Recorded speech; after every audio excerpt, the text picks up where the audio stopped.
You know, as we have approached and are now basically wrapping up grad season, I found myself reflecting a year later, because it was around this time last year I received my bachelor's in journalism and media communications, which I learned recently is the #1 most regrettable degree to get. Bruh. And as I've been reflecting, I found myself asking multiple questions about my future, including, what am I to do next with my bachelor's degree? Do I put myself through more pain by applying for 100 more jobs I'm gonna get rejected from? Well, I can't sit back and do nothing. So what can I do? Shrek! Fiona! Mom! Harold! Donkey! I'm gonna review Shrek 2, yay, I'm reviewing Shrek 2, yay, have fun. Yes, this is a good use of my degree. You might be wondering, why specifically are we gonna talk about Shrek 2? Why wouldn't we talk about Shrek 2, alright? But I got inspired because a few days ago I was working on a silly little art project when I decided, I want to watch a movie while I paint. As I was going through each of my streaming platforms, I decided to land on my comfort movie. And if there's one thing about me, I will have any excuse to put on that movie. The amount of times I've discussed movies with my friends and loved ones and gone, man, you know what movie I really love? Shrek 2. And so many of them have gone, I've actually never seen Shrek 2. What do you mean? And yes, I've made several of those people watch Shrek 2 with me. And to any of those people that have watched Shrek 2 with me, I sincerely apologize. Because not only have I shushed people throughout the movie, especially when a scene I love is coming on, I'm also a massive hypocrite and will just be quoting the movie all throughout. I know that script like the back of my freaking hand. It currently is recovering from a burn. I don't know. Before the Shrek franchise really grew into existence at all through DreamWorks, Shrek was initially a children's book. Written in 1990, William Stein wrote and illustrated the book Shrek. I remember reading this book as a kid and thinking it was very, very different from any of the movies. While he does meet a donkey and a princess, and I think he does eventually get married, it's not as magical as the movies have made the story out to be. While the initial script of Shrek went through many different phases and different castings, Chris Farley was supposed to be the voice of Shrek, and then he unfortunately passed away. I like my cockles room temperature, thank you very much. Having Mike Myers replace him on May 18th, 2001, nearly 15 years ago to this day that I'm filming this. Huh? I didn't go to school for math. The first Shrek movie came out, and it was a hit. It made Oscar history by winning the very first Best Animated Feature Oscar in 2002. Because it became a huge hit, obviously more movies were gonna come out. DreamWorks loves to milk their movies for money, and since then, it's released nearly 4 movies, several holiday specials, and even a separate franchise for the character of Puss in Boots. From all of the memes all over the internet, to merch, to even a Broadway musical, the Shrek franchise has clearly left a massive mark on pop culture. And while the first movie is the reason why there's so much success for the Shrek franchise, I argue that the success and overall cinematic art of Shrek 2 is the reason why people still love Shrek to this day. I want to talk about why I think it is probably the greatest sequel of all time, if you'll let me.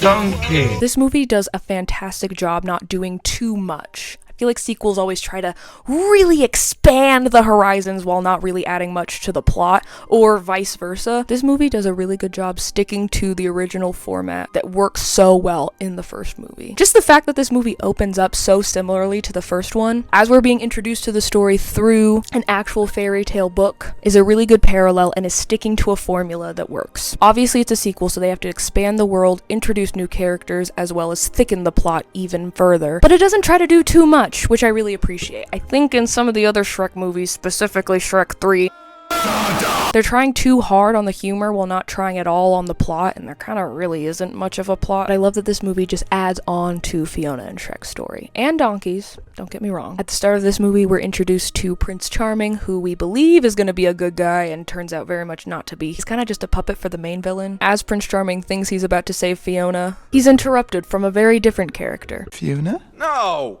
Oh, thank heavens. Where is she? She's on her honeymoon. Honeymoon? With who? I love that wolf. That wolf is me. Some gender-confused wolf telling... But alas, we're shown a very wholesome clip show of Fiona and Shrek's honeymoon. Bruh. And then they go back to the swamp, they're interrupted by Donkey, they want Donkey to go away, and then they're interrupted by even more characters. Enough. Reggie. And they're basically told, pack your things, we're about to go on another quest to expand the universe by going back to Fiona's home, the kingdom of Far, Far Away. Once they finally make it to Far, Far Away, we see an immense amount of pop culture references throughout. It's basically mimicking Hollywood in the best way possible. And finally, Shrek and Fiona meet up with Fiona's parents, and they are shocked, to say the least. We kind of get to the main plot of the movie that Fiona's dad is not happy that Shrek is the one who saved her when it was actually supposed to be Charming, because this actually introduces us to the main villain of the movie, aka one of the best cinema villains of all time, the fairy godmother. Again, you wouldn't expect Prince Charming and the fairy godmother to be the villains, but in classic Shrek format of the sort of unconventional story arc inside a fairy tale is just so good. It's so silly. Lord Farquaad, more like Lord Fuckwad, he's just sort of there to be a short asshole that had a really big castle, overcompensating for something, am I right? But this movie is taking what we think to be a good character and turning them bad, or at least showing their dark side, which I really love. Basically, Fiona's dad had a deal with the fairy godmother saying, hey, if your son can save my daughter and break the spell, then you guys can get part of my kingdom, which is crazy, but we'll get to the main reason why later. And so Prince Charming, the king, and the fairy godmother all collectively are trying to sabotage Fiona and Shrek's marriage. And meanwhile, while this is all happening, Shrek is already feeling super insecure about himself and his marriage because he isn't this Prince Charming, and he thinks, oh, maybe if I change myself into Prince Charming, then I'll be accepted by her family and win her love. Girl, she doesn't care about that. So as he's trying to save his own marriage, Shrek goes on his own little quest to somehow make things better, and it kind of makes things worse. Then we're introduced to another really wonderful character who I love, Puss in Boots. Airball. So finally, we get this iconic trio of Shrek, Donkey, and Puss in Boots. If that's not a part of your dream blunt rotation, I don't know who is. I really don't. And while Shrek doesn't fully know about the fairy godmother's plan, he decides to go to her for help and steals a potion to try to make himself human and look hot, I guess. I don't think that's what they thought it was gonna do, but that's what happened. He basically turned into Anthony Padilla from Smosh, okay? Bruh. And like the true friend he is, Donkey takes a sip to make sure it's not poisonous, and he gets turned into a beautiful stallion. But intended for heart patients or those with nervous disorders. Tighten in place. I'm tighten in place. Yeah. What? And meanwhile, back at the castle, Fiona's back into her human form and gets tricked into thinking Prince Charming is Shrek, even though he very clearly is not. So then Shrek's defeated, he thinks he's failed, and then finally overhears the evil plan to get rid of him in the first place. Oh, thank you, Mother. Mother! Mary, a talking horse. After the three of them are thrown in jail, Catnip. That's no mine. they get rescued by their silly little friends from the first movie. I'm wearing ladies' underwear. Are you? I most certainly am not. Looks like you most certainly am all. I am not. What kind?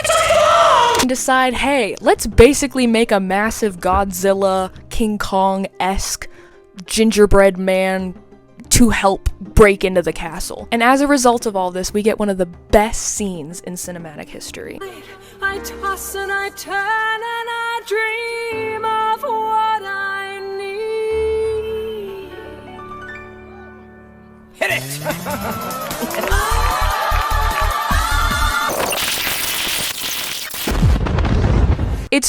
It's true cinema. Finally, they all break in, confronting Fairy Godmother. She tries to kill them, and then the king sacrifices himself because he goes to the guilt factory about it all. And poof, there goes the Fairy Godmother, and what's this? The king is a frog? Yeah, I think that's the whole reason they made this deal in the first place. And the clock strikes midnight, and Shrek asks Fiona, hey, what do you want to do? Do you want to stay like this human Anthony Padilla form, or should we go back to being ogres? It's up to you, babe. And while Fiona's role is kind of minimal in this movie, which I think is so not fair to her because she's one of the best characters in the first movie, she makes the ultimate choice. They should stay as they are, as the ogres they each fell in love with. So beautiful.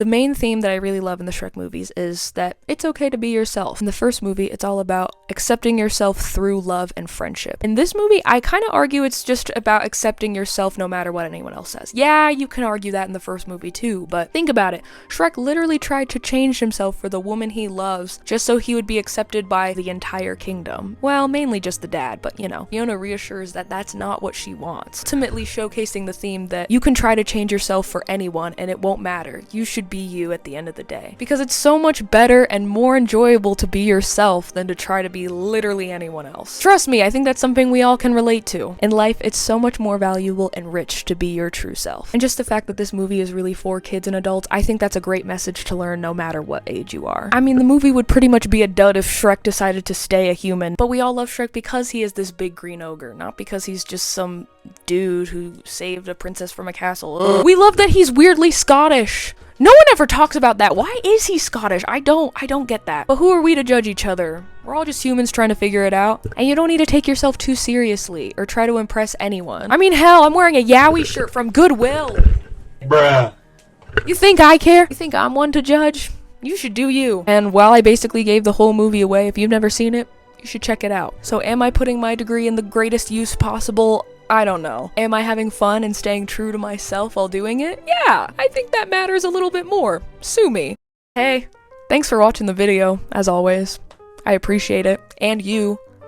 A lot. And congratulations to the class of 2026. Woo, you did it! To those who have just graduated, I just want to say, 1, be proud of yourself. You did that, girl. You did that. While this next journey may seem both scary and exciting and a little bit uncertain all at once, you're gonna go on to do amazing things. Whether you know exactly what you want to do or you have no fucking idea what's gonna happen next, life's too short to not live it to the fullest, you know? But for real, this next chapter of life can bring a lot of really good things. Just wait and see. And I'm gonna keep on doing these silly little videos for as long as possible. You might already be sick of me, but you're about to get even more sick of me. Ooh, but stick around and see what's next. I'm excited to see what's next. Ooh, ooh, ooh.